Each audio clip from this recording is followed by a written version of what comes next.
मीराबाई का जीवन और उनकी कहानी भारतीय इतिहास और संस्कृति में एक महत्वपूर्ण स्थान रखती है। मीराबाई का जन्म 1498 में राजस्थान के मेरठा के एक राजपूत परिवार में हुआ था। वे राव दूदाजी की बेटी और राव वीरमदेव की पोती थीं। मीराबाई बचपन से ही कृष्ण भक्ति में डूबी रहती थीं। जब वे छोटी थीं, तब एक साधु ने उन्हें भगवान कृष्ण की मूर्ति दी थी, जिसे उन्होंने अपना सर्वस्व मान लिया। मीराबाई का विवाह मेवाड़ के राणा भोजराज से हुआ, लेकिन उनके पति का स्वर्गवास जल्दी हो गया। विधवा होने के बाद भी मीरा ने कृष्ण भक्ति नहीं छोड़ी और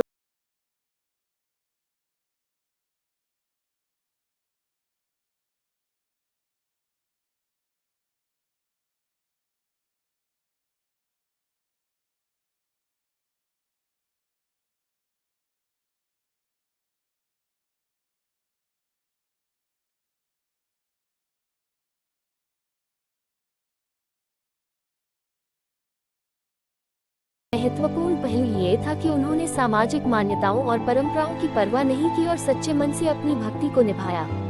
मीराबाई के जीवन का अधिकांश समय राजस्थान और गुजरात में बीता।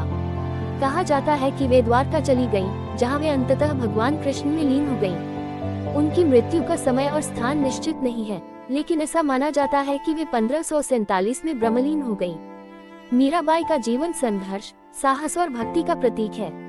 उन्होंने अपने काव्य और भजन के माध्यम से भगवान कृष्ण के प्रति अपनी असीम भक्ति को व्यक्त किया। उनके भजन आज भी गाए जाते हैं और उनकी कहानियां लोगों को प्रेरणा देती हैं। मीराबाई का जीवन ये सिखाता है कि सच्ची भक्ति में कोई बाधा नहीं आ सकती, चाहे कितनी भी कठिनाइयां क्यों न आए। उनके जीवन और उनके काव्य ने भारतीय भक्ति आंदोलन को समृद्ध किया और उन्हें हमेशा एक महान संत और भक्त के रूप में याद किया जाएगा।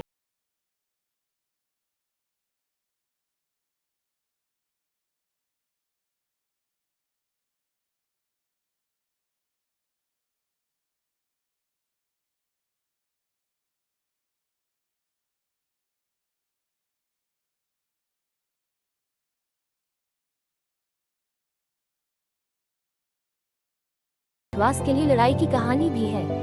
उनके द्वारा चुनी गई भक्ति की राह ने समाज में महिलाओं के लिए एक नई सोच और दृष्टिकोण का भी निर्माण किया। मीराबाई की भक्ति और उनकी कहानियां भारतीय संस्कृति और साहित्य का अमूल्य हिस्सा हैं, जो आने वाली पीढ़ियों को प्रेरित करती रहेंगी।